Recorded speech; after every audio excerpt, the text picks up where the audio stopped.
this is for our volunteer firefighters. We miss you guys. And the next crew that comes in will make sure you guys get well paid and compensated.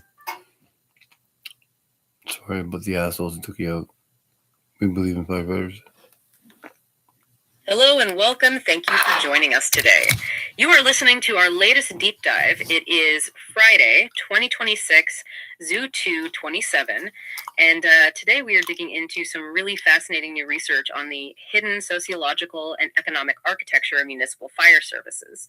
We're essentially using Campbellton, New Brunswick as our case study to really grasp this massive, incredibly expensive shift happening right under our noses, going from unpaid volunteer firefighters to full-time career professionals. Yeah, thanks for having me. It really is a profound transition, one that impacts literally everything from your local tax burden down to how we psychologically support the people keeping our community safe.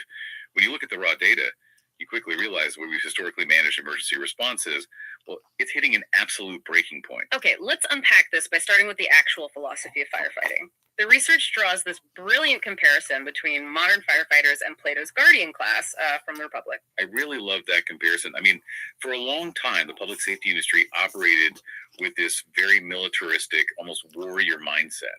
Yeah. But right now we're seeing this massive shift toward an empathetic guardian model. And there's a highly practical reason for that. The job itself has fundamentally changed. Today, over 50% of modern dispatch volume consists of complex medical and rescue calls. Right, rather than just traditional structure fires. Exactly. They aren't just fighting fires anymore. They are out there managing comprehensive community crises on a daily basis. Which makes total sense. So with the job demanding so much more from these folks, who is actually doing the work? Well, what's fascinating here is the existential crisis of volunteerism happening right alongside that shift.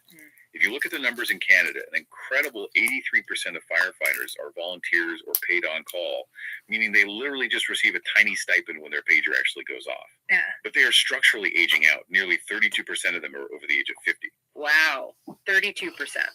So what does this all mean for a typical town? Because if a community hits that 20,000 resident mark or averages just one call a day, what actually happens to their budget?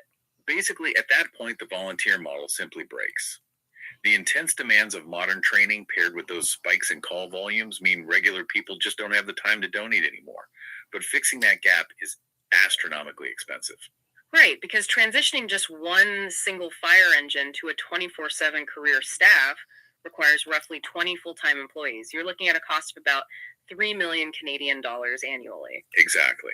And if we connect this to the bigger picture, the Campbellton case study is basically the perfect example of this pressure cooker. Campbellton recently went through a municipal amalgamation, which created a consolidated tax base of $1.118 billion. But they're also dealing with rising risks of interface wildfires. Those are the incredibly dangerous fires right where the forest meets the edge of the town, right? Yes, exactly. So relying purely on ad hoc volunteers is absolutely no longer a viable option for them. They must shift to a composite model. That's essentially a hybrid system where you have both paid career staff and volunteers working closely together. To make that work and ensure reliable safety for the community, they have to start paying responders a highly competitive regional median wage of $37.89 an hour. And that extreme financial strain in places like Campbellton leads us to an even darker cost, which is the human cost. It isn't just about paying them for their time, it's about paying the toll the actual job takes on them. It really is. This raises an important question. If volunteers protect society, why doesn't society protect them? We're looking at a tragically broken social contract here. The research shows that volunteer firefighters are over 5.5 times more likely to face extreme financial barriers to behavioral health care compared to fully funded career staff. That is just staggering. I mean, they are exposed to the exact same horrific trauma, but they completely lack the municipal safety nets. Which leads directly to severe career-ending moral injury. That's the deep psychological wound that happens when someone feels utterly betrayed by the very system they are sacrificing themselves to serve. Here's where it gets really interesting, though. Fixing this and investing proactively actually saves taxpayers a massive fortune. Local governments might completely balk at the upfront costs, but building, say, a $6.5 million state-of-the-art facility to retain volunteers today can actually save a town around $14 million in forced career labor costs over a single decade. It's incredible. It really puts the true cost of community safety into a totally different perspective. So thinking about all of this, what stands out to you about how your own local taxes support the people willing to risk their lives for your property? It is definitely something you should ponder the next time you hear sirens in your neighborhood. And I'll leave you with one final provocative thought to mull over. This wasn't explicitly covered in our research today, but it is a highly logical next step. If the historic model of community volunteerism is mathematically doomed and full career departments are unsustainably expensive for small towns, will future emergency response eventually have to be outsourced to private for-profit corporations? Or, going even further, will it be entirely automated by AI and robotics? Think about that for a while. Thank you for taking this deep dive with us today.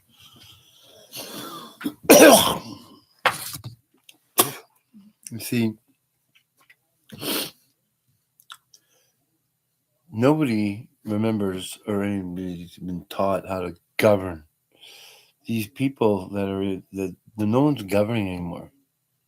They're just making more and more toxic fires on top of toxic fires.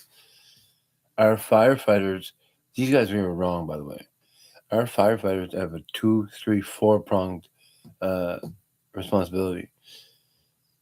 You need full-time staff because they protect whenever they're not even protecting. As the volunteer class is out, well, then you have no choice but to protect the citizens of your community.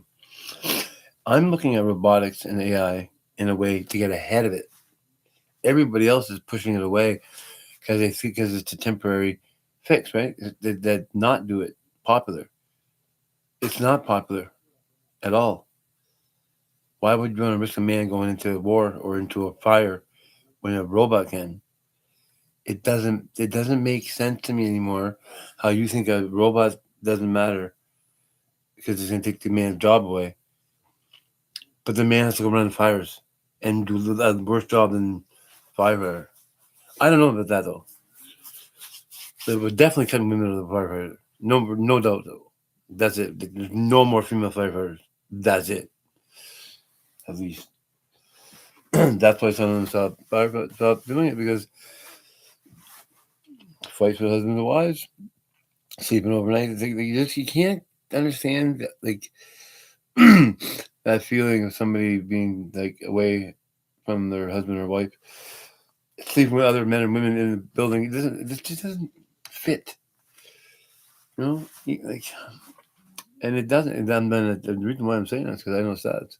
The stats are that people die whenever fucking 2 firefighters, male and female, end up getting together in a house. And again, fuck. I was told that, like, I'm going to hire 8 more firefighters for my town, and I'm going to do it. It's not going to cost $3 million. We'll figure out a way that we'll figure out a way. I need to get my firefighters back because they protect against psychopaths and fucking pedophiles. You understand? What price is that on your life? But there would be none of this bullshit if there were firefighters or police. We're going to get that again. God bless.